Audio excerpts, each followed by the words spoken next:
एक सोलिनॉइड इस तरह का, नंबर ऑफ टर्न्स इसमें, ये पहला सोलिनॉइड है और म्यूचुअल इंडक्टेंस में तो हमें दो सोलिनॉइड बनाने हैं, तो अभी मैं पहला बना रहा हूँ। इसमें जो भी है इसमें मान लिया जाए कि इसका नंबर ऑफ टर्न्स N1 रहा होगा। इसमें जो करंट जा रही है वो करंट जा रही है I1, और सोलिनॉइड जो है ये सोलिनॉइड है हमारा S1। यही I1 करंट जाएगी और यही I1 करंट इधर से बाहर की तरफ भी निकलेगी भी I1 करंट।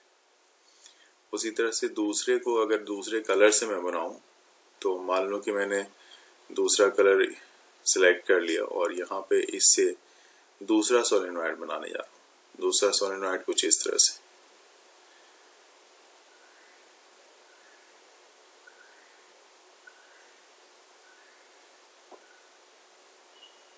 इसी के ऊपर दूसरे वायर को वाउंड किया जा रहा है। हालांकि उसकी रेडियस भी फिर सेम हो जाएगी, लेकिन इसमें जो करंट दिया जा रहा है वो करंट यहाँ पे दी जा रही है I2, और जो दूसरा सोलिनॉइड है वो आपका S2 है।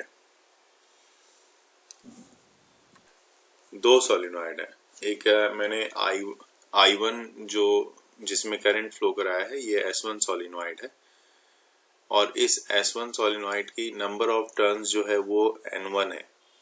उसी तरह से मैंने जो दूसरा सोलिनॉइड S2 है उससे हमने I2 करंट फ्लो कराया है, और I1 जो सोलिनॉइड है उसकी रेडियस R1 मानी है, और I2 जो सोलिनॉइड है उसकी रेडियस मैंने R2 मानी है। ऐसे आप सिंपली ये समझ सकते हो कि मैं एक एग्जांपल से ये दिखाना चाहूँगा कि मान लो कि एक बॉडी है, एक इस तरह का मेरे पास एक बॉडी दी हुई है, मेटल की एक सिलेंड्रिकल बॉडी मान लो ये दी हुई है। इस सिलेंड्रिकल बॉडी पे ही अगर आप वायर को वाउंड करते हो, एक वायर वाउंड कर रहा हूँ मैं, जैसे कि नीचे से मैं दिखा रहा था, अभी रेड कलर वाले को वाउंड कर रहा हूँ, ठीक है। पहला वाउंड हो रहा है रेड कलर का इस तरह से, और ये फिर बाहर निकलेगा, फिर ऐसा, फिर यहाँ से बाहर निकलेगा, फिर ऐसा, और ये रेड कलर की इस तरह से रेड कलर की वाउंड, इस पे वाउंड वायर जो है ये वाउंड हो रही है। तो उसी तरह से दूसरी वाली जो वायर होगी वो भी इस पे वाउंड होगी। तो वो कैसी होगी, तो उस जब दोनों वायर वाउंड होगी तो ऑब्वियस सी बात है दोनों की रेडियस क्या होगी, दोनों का चूंकि सेम सिलेंड्रिकल वायर, सिलेंडर पे वायर वाउंड की जा रही है तो उसकी सेम रेडियस होगी। इस तरह से ये वायर जो है यहाँ से बाहर भी निकल रही है। तो इसमें करंट आपने दिया यहाँ से I1, तो ये I1 करंट इसी से बाहर भी निकल रही है। वहीं दूसरी वायर की अगर मैं बात करूं तो दूसरी वायर जब आप इस पे ऊपर से इस तरह से इसमें करंट दे रहे हो, है ना, ऐसा इसमें करंट दे रहे हो और ऐसे कर दिया, ये वाउंड कर दिया, फिर ऐसा, तो ये दूसरी वाली वायर है और इसी पे वाउंड किया हुआ है, तो इसकी रेडियस भी सेम रहेगी क्योंकि वही सिलेंडर पे आपने वायर को वाउंड किया हुआ है, और इस तरह से ये वायर यहाँ से बाहर निकल रही है। तो ये I2 वायर, I2 करंट इसमें फ्लो करा रहे हो S2 सोलिनॉइड के वायर में। तो ये चीज यहाँ पे ये बताई जा रही है। क्लियर है यहाँ तक?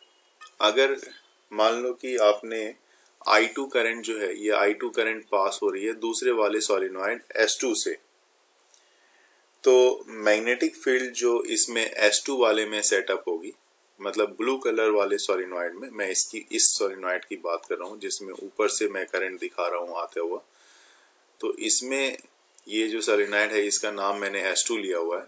तो S2 सोलिनॉइड में जिसमें करंट आपने I2 दिया हुआ है, I2 करंट दिया है, इसमें जो मैग्नेटिक फील्ड होगी, सेटअप होगी इस सोलिनॉइड ये आपका नाम, सोलिनॉइड का नाम S2 दे रहा हूँ, ये फील्ड मैग्नेटिक फील्ड सेटअप होगी, इसको बोलता हूँ मैं B2। B2 इक्वल टू जो फॉर्मूला होता है सोलिनॉइड का म्यू नॉट N2, क्योंकि इसके लिए नंबर ऑफ टर्न्स जो है वो N2 है, तो म्यू नॉट N2 I2। इस तरह से इसमें मैं दिखा रहा हूँ कि भाई देखो इसमें जो होगा मैग्नेटिक फील्ड ये सेट होगी। और अगर मैं रेड वाले की बात करूँ, रेड वाली वायर जो दिख रही है आपको, तो उसमें मैग्नेटिक फील्ड क्या सेट होगी उसको भी देख लो। तो यहाँ पे ही मैं दिखाना चाहूँगा कि ये जो रेड वाली वायर है जिसमें नीचे से आप करंट दे रहे हो ऊपर ऐसा जा रहा है, सिर्फ रेड वाले वायर की बात कर रहा हूँ, तो इसमें जो करंट आपने दिया है वह यहाँ पे आप देख सकते हो I1 करंट दिया था। तो इसमें जो मैग्नेटिक फील्ड सेटअप होगी है ना रेड वाले में, वो B1 होगी। B1 इक्वल टू ये हो जाएगा म्यू नॉट N1 I1, ये मैग्नेटिक फील्ड सेटअप होगी इस वाले में। तो दोनों में हमने देखा कि दोनों में मैग्नेटिक फील्ड क्या क्या सेट हो रही है, ये हमें दिखाई दे रहा है। इसको मैं बॉक्स में ले लेता हूँ, ठीक है। यहाँ पे दोनों को ही बॉक्स में ले लूंगा। पहले ये B2 वाले को ले लिया और उसके बाद B1 वाले को भी मैं बॉक्स में ले रहा हूँ। तो ये उसके बाद B1 वाले को, दोनों की मैग्नेटिक फील्ड क्या बन रही है वो हमें क्लियर हो गया।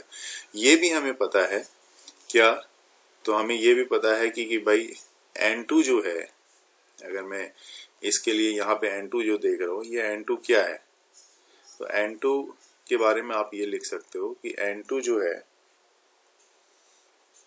This one is equal to N2 by capital N2 by L, capital N2 by L, मतलब नंबर ऑफ टर्न्स पर unit length of the solenoid S2। मैं लिख भी देता हूँ यहाँ पे, स्मॉल N2 मतलब सोलेनॉइड का एक टर्न्स पर यूनिट लेंथ के लिए एक टर्न्स है, और पूरे सोलेनॉइड का नंबर ऑफ टर्न्स बोला जाए सेकंड वाले के लिए तो उसको आप N2 बोलोगे। तो ये mu naught N1, small N1 use करोगे यहाँ पे। स्मॉल N1 यहाँ पे मैं इरेजर यूज कर लेता हूँ और इसको स्मॉल N1 यहाँ पे लिख देता हूँ मैं। और फिर से वही बात बोली जाएगी कि भाई ये N1 क्या है, तो N1 जो होगी नंबर ऑफ टर्न्स पर यूनिट लेंथ ऑफ S1 हो जाएगी, और N1 इक्वल टू क्या हो जाएगा, तो N1 इक्वल टू हो जाएगा कैपिटल N1 अपॉन L, इसको बोला जाएगा,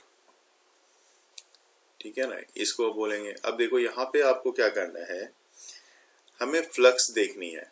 क्या देखना है हमें, फ्लक्स देखना है। तो मैं फ्लक्स से किसके बारे में बात करता हूँ यहाँ पे, फ्लक्स किसके लिए, अभी मैं total magnetic flux linked with the inner solenoid, दो तरह का सोलेनॉइड होगा।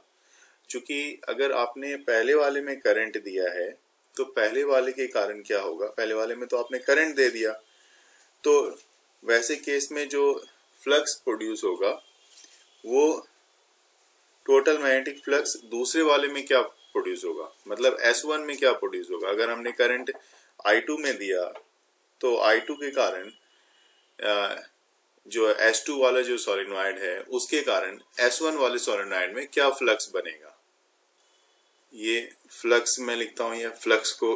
अब ये फ्लक्स जो बनेगा, चूंकि S2 सोलेनॉइड है तो S2 सोलेनॉइड में जो फ्लक्स S1 में प्रोड्यूस हो रहा है, करंट तो आपने S2 वाले में दिया है तो फ्लक्स बनेगा Φ1 वाले में, तो Φ1 equal to phi equal to B dot A होता है।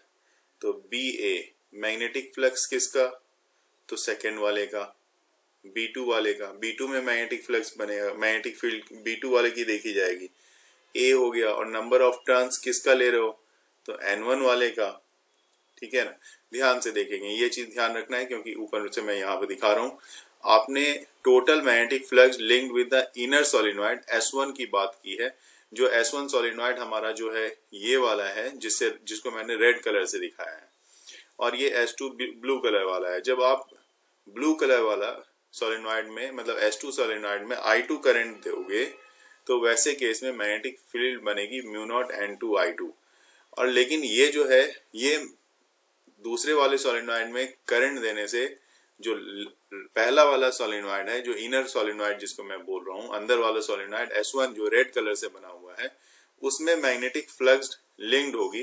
वो मैग्नेटिक फ्लक्स कैसे लिंक्ड होगी, तो ये magnetic flux phi equal to B dot A होता है। तो मैग्नेटिक फ्लक्स B2 दूसरे वाले की मैग्नेटिक फील्ड और एरिया A, एरिया और नंबर ऑफ टर्न्स, चूंकि ये नंबर ऑफ टर्न्स ये इसमें इंड्यूस्ड करंट जो होगा मैग्नेटिक फ्लक्स के कारण वो पहले वाले इनर वाले वायर को इंड्यूस करेगा, इसलिए N1 लिया है हमने। इस चीज का यहाँ पे बेस पूरा ध्यान रखेंगे। तो ये हो जाएगा म्यू टू म्यू नॉट। अब देखो B2 की वैल्यू ये है, ठीक है, इसकी वैल्यू मैं यहाँ रख रहा हूँ B2 mu naught N2 I2 ये रख लिया हमने। अब इनटू जो बचा हुआ पार्ट है इसका A और N1 इसको मैंने यहाँ पे लिख दिया। तो म्यूचुअल इंडक्टेंस ऑफ कॉइल 1, अब यहाँ पे हमें क्या देखना है, म्यूचुअल इंडक्शन है तो म्यूचुअल इंडक्टेंस की बात करेंगे। म्यूचुअल इंडक्टेंस MI से लिख रहा हूं ऑफ कॉइल 1। कॉइल 1 में जो म्यूचुअल इंडक्टेंस होगी with respect to coil 2, with respect to coil 2, वो उसको लिखोगे आप M12 से। M12 इक्वल टू कितना हो जाएगा, Phi1 बाय I2, जो म्यूचुअल इंडक्टेंस के लिए फॉर्मूला होता है Phi इक्वल टू MI। तो यहाँ पे Phi1 और I2। Phi1 देखो आपने निकाला है यहाँ पे, Phi1 इसको बेशक मैं बॉक्स में डाल देता हूँ। यहाँ पे देखो Phi1 की वैल्यू रखनी पड़ेगी आपको पूरी। तो mu naught N2 small N2 A, ये देखो mu naught small N2 A N1 ऐसा मैं यहाँ पे N1 लिखता हूँ। लेकिन यहाँ पे देखोगे ये जो I2 था ना, यहाँ पे ये I2 और नीचे वाला I2 ये कैंसिल हो गया, तो इसको I2 को मैंने नहीं लिखा। तो ये म्यू नॉट N2 जो है, N2 के लिए तो फॉर्मूला आपने लिखा था, तो वो यहाँ पे N2 बाय L होना चाहिए। तो N1 है ही, N2 बाय L ऐसे लिख लेता हूँ मैं, और इंटू A। तो ये फॉर्मूला इसके लिए प्रॉपर आ जाता है mutual inductance of 1 coil 1 with respect to 2 के लिए। Average value of AC over 1 complete cycle, क्या एवरेज वैल्यू होती है 1 कंप्लीट साइकिल के लिए? एवरेज वैल्यू ऑफ AC, ठीक है, I equal to I not sine omega t होता है, I equal to DQ by DT भी होता है। तो यहां से आप DQ equal to I DT लिखोगे, ठीक है। तो DQ इक्वल टू I की जगह पे मैं I not sine omega T DT लिख देता हूँ। हमें हर हाल में वहां पे करंट के बारे में बात करनी है कि करंट क्या होती है एवरेज साइकिल की। तो पहले अगर DQ निकाल रहे हो तो DQ बाई DT कर दें तो वो करंट को बताएगा। तो पहले मैं इंटीग्रेशन कर लेता हूँ, पूरे चार्ज की बात करता हूँ। ये तो छोटा सा चार्ज है DQ, तो पूरे चार्ज की बात करता हूँ। तो DQ इक्वल टू इंटीग्रेशन दोनों तरफ मैं कर रहा हूँ, I नॉट बाहर कर देता हूँ क्योंकि I नॉट जो है हमारा कांस्टेंट है। तो साइन ओमेगा टी कर दिया, sign omega T DT। Sign omega T का इंटीग्रेशन क्या होता है तो ये देखेंगे। तो लिमिट ले ली मैंने यहाँ पे 0 से t तक, ये फाइनाइट इंटीग्रेशन माना जाता है जब इसकी वैल्यू आप ले लेते हो।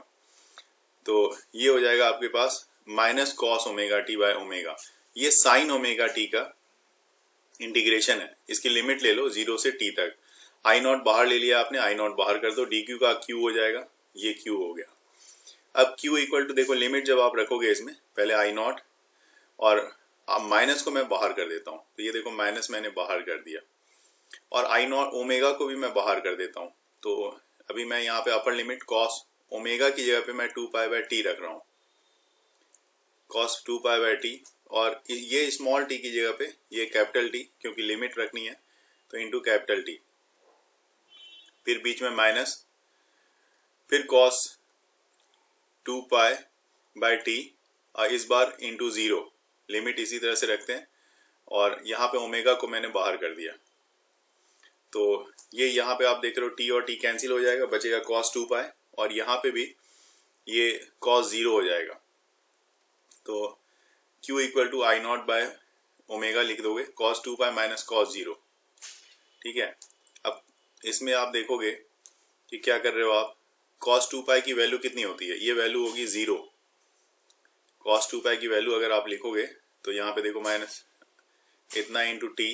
अगर मैं बहुत बार क्या होता है आप ध्यान रखना, बहुत बार लोग समझ लेते हैं कॉस 2 पाई मतलब -1, तो -1 और -1 अगर आप करोगे तो -2 आ जाएगा, जो कि गलत हो जाएगा। लेकिन अभी यहाँ पे अगर ऐसा कर दिया तो इतनी वैल्यू मिल जाएगी आपको फिलहाल।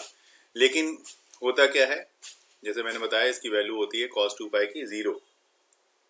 फिलहाल यहाँ पे मैं दिखा रहा हूँ आपको I equal to Q by t होता है, और एवरेज के लिए I equal to Q average into t कर दो आप, कोई दिक्कत नहीं। जैसे यहाँ पे मैंने बताया कि -1 अगर आप सोच रहे हो तो ये गलत है, इसकी वैल्यू कितनी होती है, 0 होती है। तो ये 0 अगर यहाँ पे देखोगे cos 2 पाई, मतलब ये वैल्यू आएगी आपकी याद यहाँ पे पूरी की पूरी 0 आएगी। cos 2 पाई देखो आप देखना चाहते हो यहाँ पे वैल्यू, तो आप ग्राफ बना लो, कोई दिक्कत नहीं है। देखो यहाँ पे ऊपर में जैसे यहाँ पे देखोगे, यहाँ से यहाँ तक के लिए पाई होती है, फिर ये पाई होती है। तो यहाँ पे आते आते 1 साइकिल के लिए ये पूरा का पूरा 2 पाई बनता है। 2 पाई पे वैल्यू कॉस के टर्म में देखना है, इसी तरह का ग्राफ ड्रॉ करके देख लो और मुझे बताओ कि cos 2 पाई की वैल्यू कितनी होती है।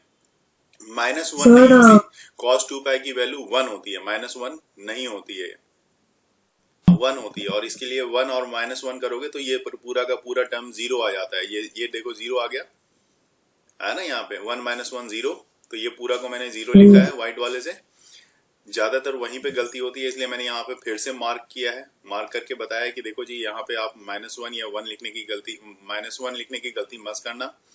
1 -1 पूरा का पूरा 0 आएगा। अब ये Q की वैल्यू जब 0 आ गई, इस 0 को ऊपर में यहाँ पे जो आपने पूरे साइकिल के लिए निकाला है I average equal to direct Q by t लिखा है, तो Q equal to I average into t. तो इस जगह पे Q की जगह पे आप यहाँ पे 0 रखोगे, तो 0 इंटू 0 इक्वल टू आप यहाँ पे रख दो आई एवरेज इंटू टी। तो यहाँ से देखो आई एवरेज इक्वल टू कितना हो जाता है, 0। ये वैल्यू आपको मिल जाती है 1 कंप्लीट साइकिल के लिए, 0 से t के लिए। What is the value of AC over 1 complete cycle, average value of AC over 1 complete cycle, तो आप बोलोगे 0।